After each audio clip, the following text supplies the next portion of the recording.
Beatus homo, qui audit me, qui vigilat ad fores meas quotidie, et observat ad postes hostii mei.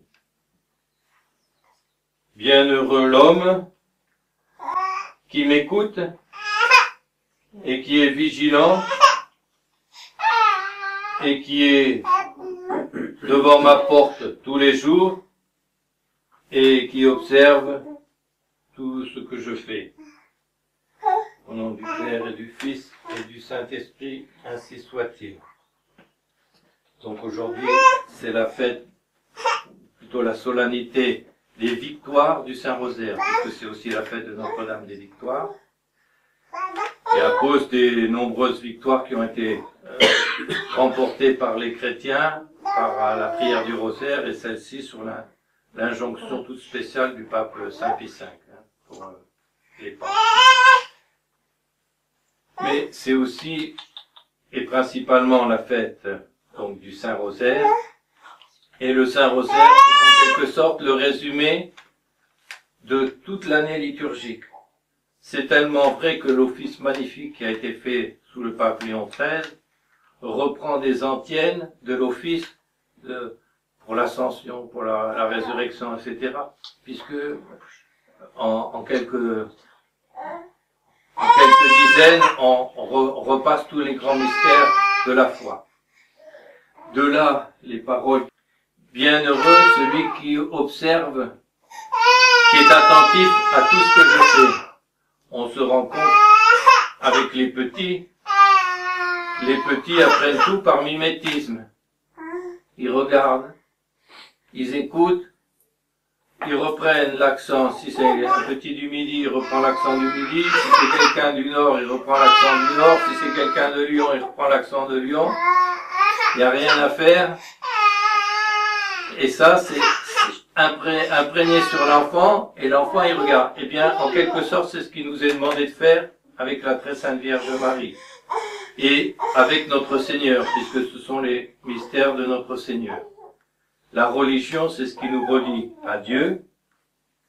Et ce qui nous relie à Dieu, c'est l'union au médiateur, à notre Seigneur Jésus-Christ, qui est à la fois homme et Dieu, qui s'est fait l'un de nous, qui s'est mis à notre portée pour que nous puissions plus facilement adhérer à Dieu.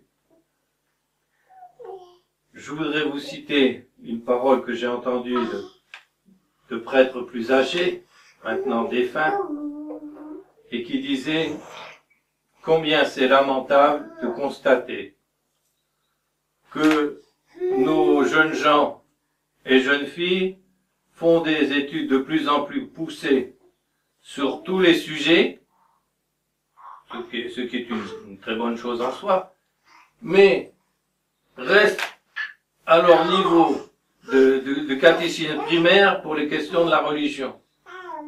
Alors que toutes leurs études, toute leur réussite et dans la vie, ils n'emporteront pas au ciel. Les mérites qu'ils auront eus en travaillant et en faisant leur devoir d'État, ça ils l'emporteront. Mais le reste non. Qu'est-ce qui va rester dans l'éternité? L'union à Dieu. Et le pape Saint Grégoire dit aussi, parce qu'il faut en être conscient, plus on croit dans les domaines de la religion tout savoir, et plus on en est loin. Et au contraire, plus on apprend, et plus on se rend compte du monde immense que Dieu. Et donc, à quel point on est peu avancé dans les choses de Dieu. On peut prendre comme exemple, si je regarde une nuit claire, les étoiles, j'ai l'impression de pouvoir les compter toutes. Encore que plus c'est clair, et plus on en voit. Si je commence à prendre une lunette, oula, je vois qu'il y en a beaucoup plus que ce qu'on voit à l'œil nu. Puis si je prends une lunette encore plus puissante, ça devient comme un infini. Eh bien, pour l'étude de la religion, c'est la même chose. On parle du rosaire, mais pour bien mériter, comment voulez-vous bien méditer le rosaire? Alors, il faut rappeler aussi que les indulgences sont attachées à la méditation des mystères. Les pater Ave, bon, il y a des saints qui avec notre Père, ça y est, ils partaient en extase. Bon, ils n'avaient pas besoin d'aller plus loin. Si vous êtes en extase à notre Père, même en récitant le reste, il n'y a pas besoin d'aller plus loin. Mais normalement, pendant la dizaine, on médite le mystère. C'est ça qui fait la richesse. Et si on médite sur un point une fois, sur un point une autre, alors il y a des méthodes pour le faire. Je prends la crèche, par exemple. Je peux méditer en me mettant à la place d'un berger. Alors je vois notre Seigneur, j'ai été appelé par l'ange, etc. Et du coup, ça me rend la scène plus sensible. Je peux essayer de me mettre à la place de Saint Joseph. Là, je ne vois plus les choses de la même façon. Je peux essayer de me mettre à la place de la Sainte Vierge. Comment elle reçoit son petit. Et là, je ne vois plus les choses de la même façon. Je peux me mettre à la place de l'enfant Jésus en songeant qui il est, c'est-à-dire le Fils de Dieu. Et là, je vois plus les choses de la même façon. Je peux me mettre à la place des saints anges. Donc je médite sous un angle, je médite sous un autre, une fois sous un angle, et ça change tout le temps. Et là, c'est notre roi qui s'est fait un tout petit comme ça. Lucifer, il n'a pas accepté ça, il s'est révolté. Nous, on s'humilie parce qu'on sait que c'est le roi des rois. Vous voyez, donc sous des angles différents, c'est le même mystère, mais vu sous des angles différents. On peut le prendre aussi, le même mystère, par rapport à la fête du jour, c'est-à-dire par exemple Saint Bruno. Les rapports entre la nativité et Saint Bruno. Vous voyez, sous un angle ou sous un autre. On peut le prendre par rapport au temps liturgique. On est au temps de la Passion, eh bien on va méditer la crèche en relation avec la Passion. Et par exemple, on va voir le petit bébé, les bras comme ça, et ben il les apparaît sur la croix. Je médite le chemin de croix. Alors, il y a 14 stations. Donc, je peux méditer une fois une station, une fois une autre. Et quand c'est comme ça, la dizaine, oula, mais j'ai à peine eu le temps de réfléchir, la dizaine est déjà finie, hein. Et donc, c'est un renouvellement complet. Je médite le mystère de notre Seigneur en croix. Bon, je peux me mettre à la place de Saint Jean, à la place de la Sainte Vierge, à la place du bon larron, à la place du soldat, Longin, etc. Je peux aussi méditer les 7 paroles de notre Seigneur en croix. Seulement, comment je vais méditer les 7 paroles de notre Seigneur en croix si je lis jamais l'Évangile? Ben, dites-moi quelles sont les 7 paroles de notre Seigneur en croix. Alors je suis bac plus 5 et tout ça, mais les 7 paroles de notre Seigneur en croix, ça je sais pas. Donc vous voyez, la disproportion. Et si on n'approfondit pas ça, eh ben la prière, elle tourne toujours à la même chose. Et puis ça revient du coup à le moulin de prière tibétain. Ou quelquefois on entend des gens d'Amérique du Sud qui vont à une allure, bon, je sais pas, peut-être qu'ils arrivent à être pieux malgré tout, etc. Mais si c'est qu'un moulin de prière, c'est pas ça que Dieu attend de nous. Parce que la prière c'est à la fois une prière de demande, et ça on sait le faire quand on a des besoins en demande. Mais la prière, c'est pas seulement ça, c'est une élévation de l'âme vers Dieu.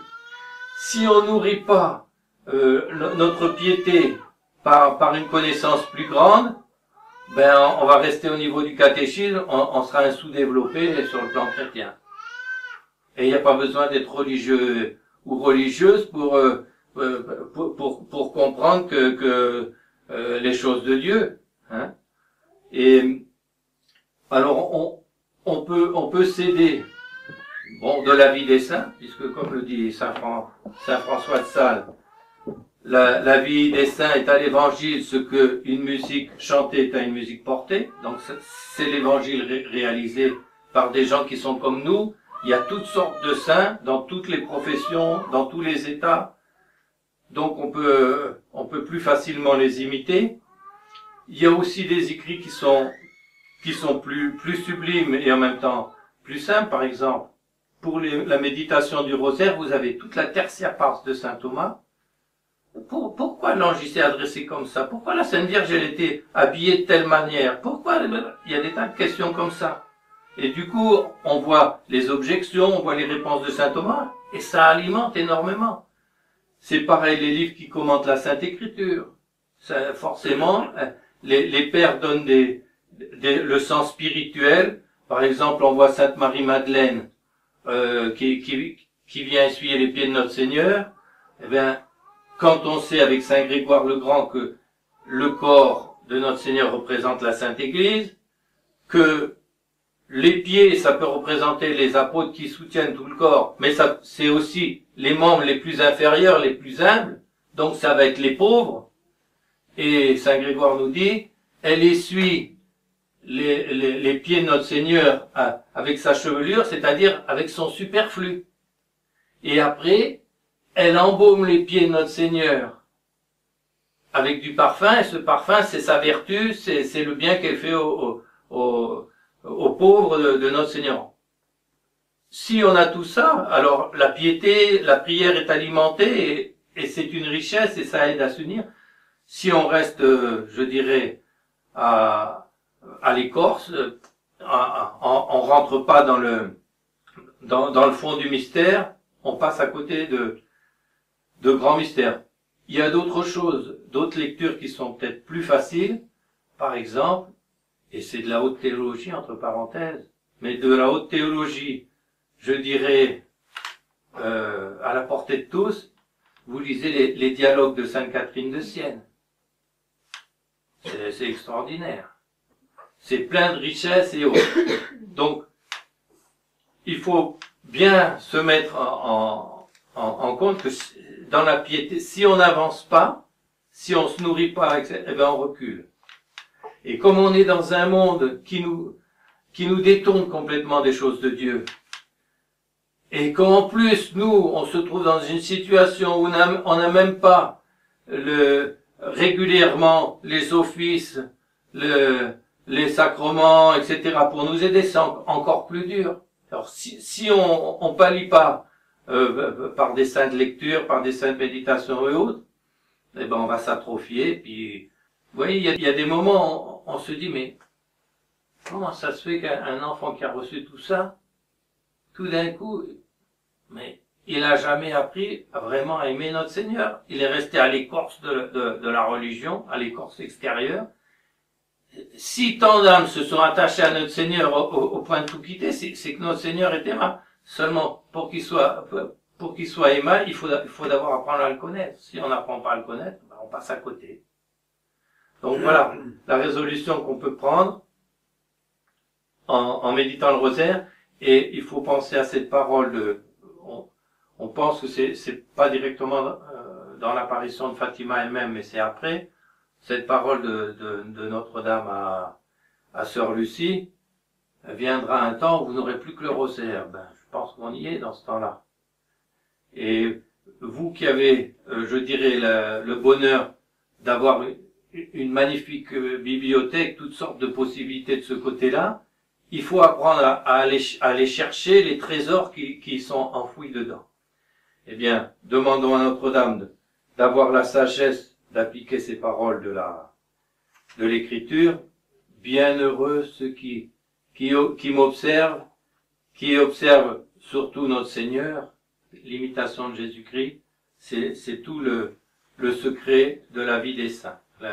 Sainte Marguerite Marie en dit, elle cherchait à son niveau, à imiter le plus possible, le mieux possible notre Seigneur. Saint Vincent de Paul, on lit la même chose. Donc voilà la grâce qu'on va demander à Notre-Dame du Saint-Rosaire, au moins pour chacun d'entre nous. Et en même temps, on peut prier pour tous ceux qui, aujourd'hui notamment, essayent de lutter et de protester comme devant la société, mais aussi devant Dieu, contre toutes les lois iniques et complètement immorales et de plus en plus absurdes que le démon suscite. pour que notre pauvre pays soit délivré de cette emprise. Et donc, marchons à la suite de notre Seigneur et que Dieu fasse que nous puissions tous nous retrouver un jour autour de la Sainte Vierge au ciel. Au nom du Père et du Fils et du Saint-Esprit, ainsi soit-il.